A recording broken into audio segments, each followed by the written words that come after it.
Okay. Well, it's been a while that I've been here.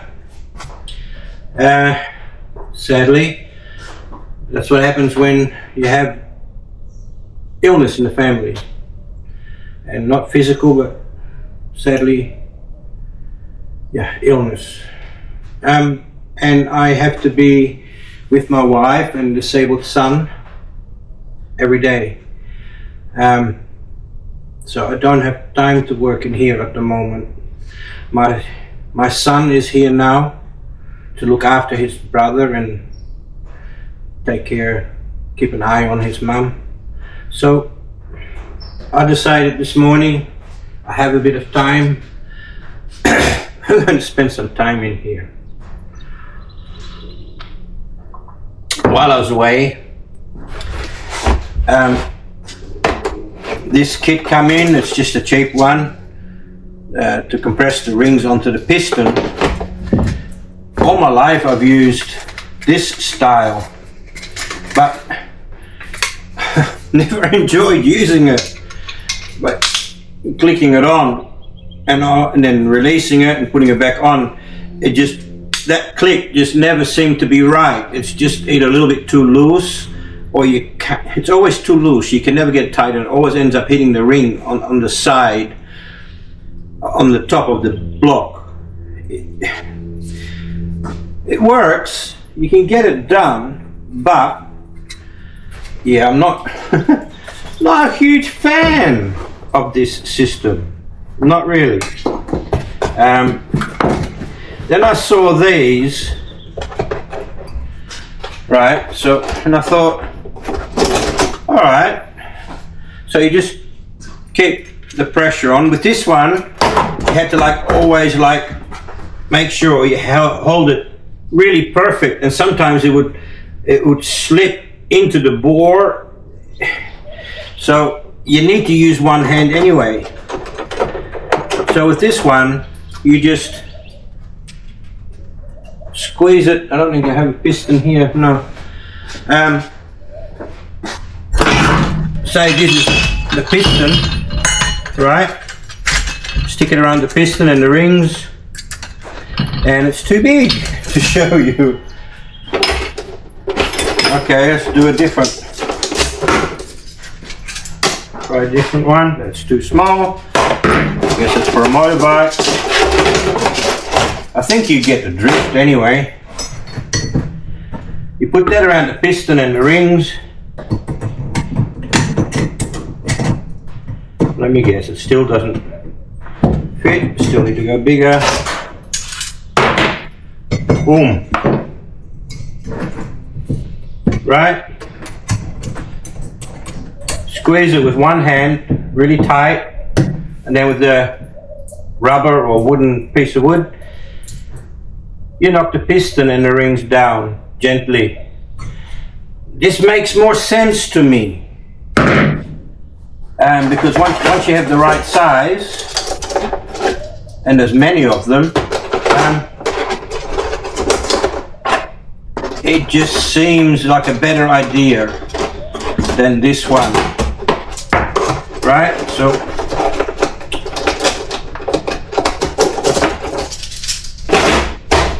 I think this will work better for me. We will see when we get to that stage. Now, to talk about getting to that stage, I saw Applied Engineering about my Darton racing sleeves, and he's emailing them. He apologized that he hasn't chased it up with them because he'd forgotten, because it's been a year since I paid and ordered them. And he said they should have been here, because he said he had a set of Lamborghini sleeves that were ordered after mine, and they've come in.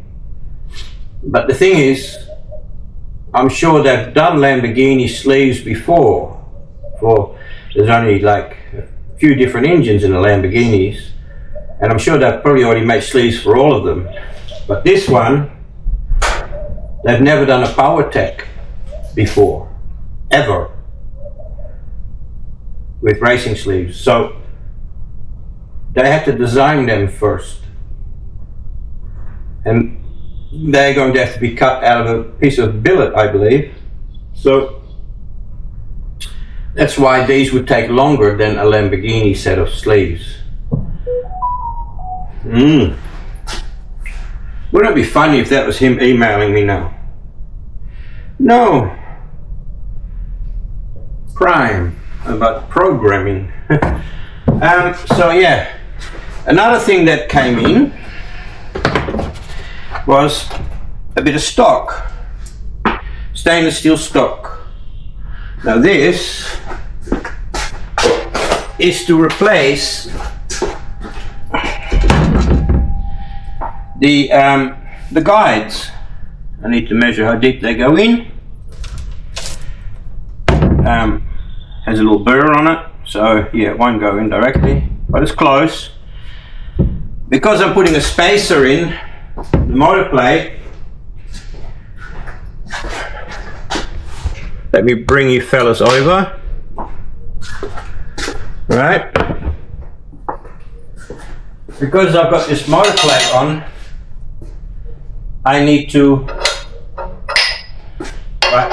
make some new ones up. Some new, are they called guides? I forget what they're called now. I know they have a name. I need to make 2 of these up plus 10 mil. So I need to pull the originals out and make 2 that are 10 mil longer. And this might be a touch fat, so I may have to like put this in a drill and sand it down a little bit. But this is stainless steel, so it should be plenty strong enough. And then, question for all you experts out there, right? Now,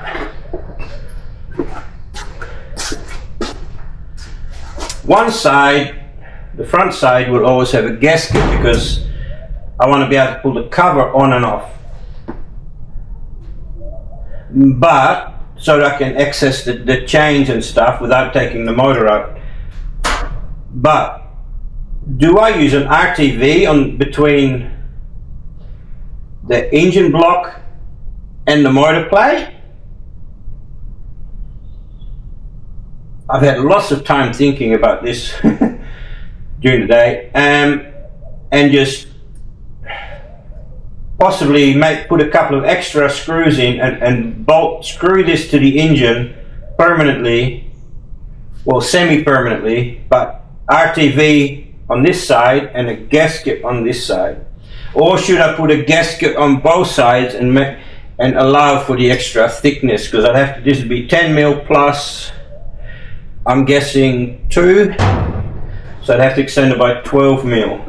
But RTV, you wouldn't have to worry about that because that squashes down to almost nothing, right? So please put in the comments, please put in the comments what you think I should do. 2 gaskets or RTV on one side and gasket on the other. So that's my next job here today, is to support the engine, take the plate off and pull out the guides or the locators, whatever those are called. Take them out, find out how long they were, and then either add 10 or 12 millimeters to compensate for the plate, right? So I may have to add 14 millimeters if you please tell me what I should do. 2 gaskets or a gasket and RTV. I think RTV will probably be fine. And then what I'd do is I would drill an extra hole, maybe one here and one here, into the block, tap it out, and countersink. Wouldn't even have to countersink it really, as long as it's in a good area. And then basically, I wouldn't even have to do that. I wouldn't even have to put in extra screws really. But I could put in a couple of small screws, you know, like they do in brake in brake drums and stuff, just to put a locator screw in. But these are already locating it, so it's probably unnecessary. But the thing is, if you take the cover off, front cover off, you don't want that RTV seal to break, right? So I may do, depends on how much room I've got to put another screw in. If I don't have any room, maybe I don't, then I won't. But if there's an area where I could possibly put a screw, I may put just a locating screw. Just drill a hole, tap it, and put a little countersunk screw in, a Phillips head. I've been considering that. So these are 14mm holes, but they won't go in. This is 14mm stock. So, oh well, we'll see.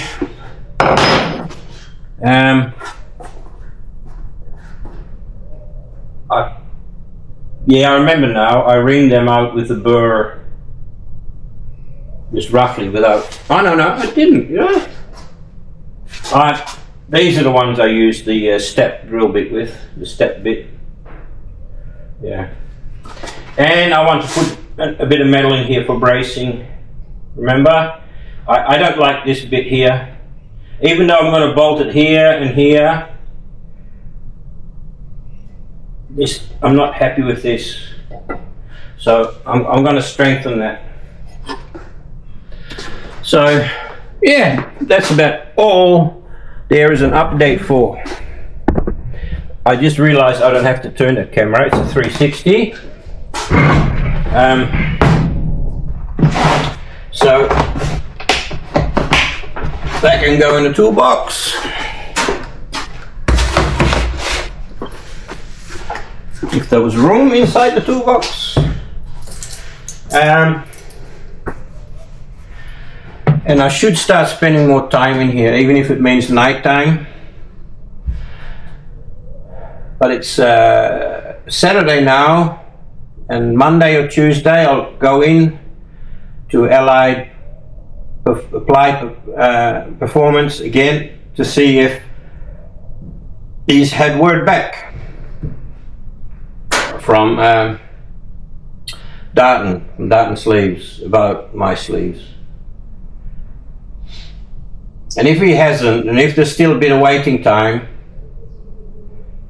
I'll definitely ask him to do the heads, so I can continue working on the heads, because we've got valve crush to deal with, and because of the custom camshafts, it doesn't look like I'm going to have a lot of valve crush left.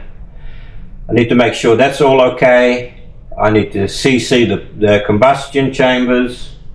Yeah, there's a few bits and pieces I can do to the heads. I found out something interesting the other day. I was watching Steve Morris on YouTube, and he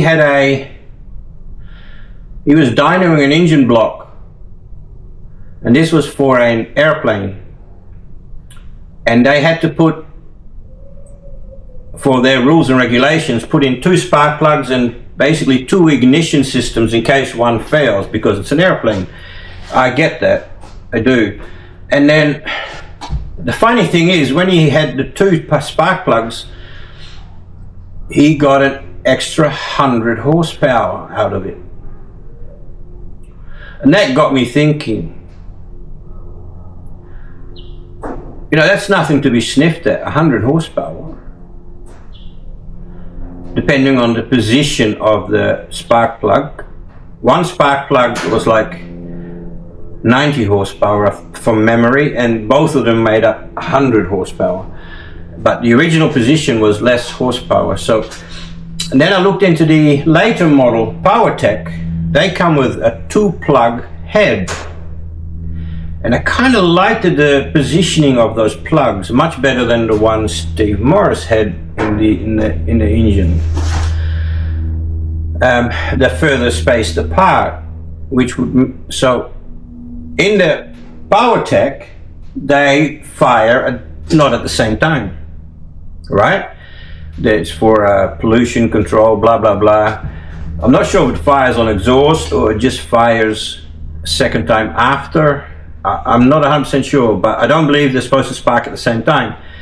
But if you set them up to spark at the exact same time, that would give you a much better ignition. Having two spark plugs, one on opposite ends of the combustion chamber. I'll see if I can rustle up a picture of the combustion chamber and put it up here. And then as you can see, or I'll just do the whole screen, the spark plug holes are like more opposite, and the combustion chamber is more evenly spaced. It's more Hemi-like from memory. If I'm wrong, I'm wrong, but from memory, it was a few weeks ago that I looked, the combustion chamber was more Hemi-like in that particular head because of the way the spark plugs were positioned. They are a lower compression, but they do fit this block. It would mean I'd have to redo a whole other set of heads, and that's fine. I can do that over time, especially if you guys keep, sharing and supporting the channel and clicking in likes and stuff. And I actually get to earn some money on this channel.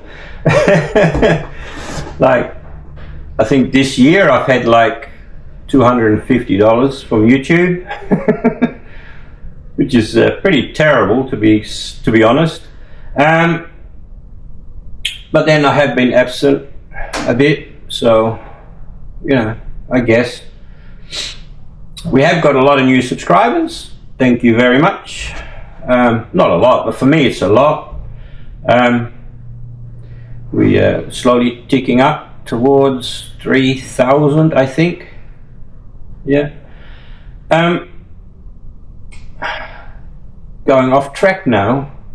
Yes, so those heads do bolt on here. They're low compression, but I've got 10-to-1 compression pistons in this block, and all you'd need to do is to shave those to get the desired compression. And since it's boosted anyway, you don't have to have high compression. Really high compression is not suitable, but 10-to-1 is fine. So yeah, that is a future project. Once this is all done and going, I can work on those heads and I can keep you updated on those heads. Yeah, so that's where we are at this moment.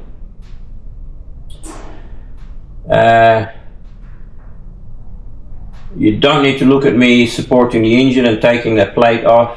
That's all quite boring stuff. And but I will need, before I start cutting this stock stainless steel stock, I will need to have your answers, please. Do I use two gaskets? And please tell me a reason why. Or use a gasket and RTV. I need to know. I wanna know, my lovelies. I wanna know. So yeah, there we go. So I'm gonna finish this warm coffee now. Hook up this engine, lift it up a bit. Take the plate off and remove those locators or guides, whatever they're called. I just can't think of the correct name at the moment. And I'll probably upload it and wait for your answer. Again, sorry I haven't been around much, but my wife is the love of my life. She is my soulmate. I love her with all my heart. She's an amazing woman to me. At the moment, she's struggling. Well, I don't think she's struggling. I'm struggling with her the way she is. So, but hopefully there's light at the end of the tunnel. And yeah, this is a thing that ladies go through, menopause and hormonal problems, and then you get like she also had a bit of a mental breakdown. So yeah, we are fine as a couple, but it sure is difficult, because our son requires almost 24-hour care. As soon as he's awake, he needs care until the minute he's asleep. So, and he's 27 now, I believe. So, yeah, I don't really very good at birth ages, especially when she started going up there in the 20s. And yeah, so yeah, it takes all of my time. And to be honest, I do have the odd time where I can come out here, but honestly, by that time I'm mentally drained, and because of this, I don't have much desire to be here. I don't know what life holds for us until we know how my wife will recover and how much, and it's a difficult thing. I never thought I'd have to deal with this sort of problem in my life. Life was really, really good to us, and it just got snatched away. I'm a God-fearing man, and I just think someone up there, or down here, woe to the earth, was very unhappy about how happy we all were. As a family, studying the Bible, studying His Word, talking about it. He wasn't too pleased, so he put his finger in the spokes. That's what I feel happened. Woe to the earth. I think you know who I'm talking about. So yeah, let me know. 2 gaskets or a gasket and RTV. Someone may say 2 lots of RTV. I don't know. We'll see what you guys have to say. Thanks for watching again, and I'll see you in the next episode. Shouldn't be too long, I hope. I can't promise anything.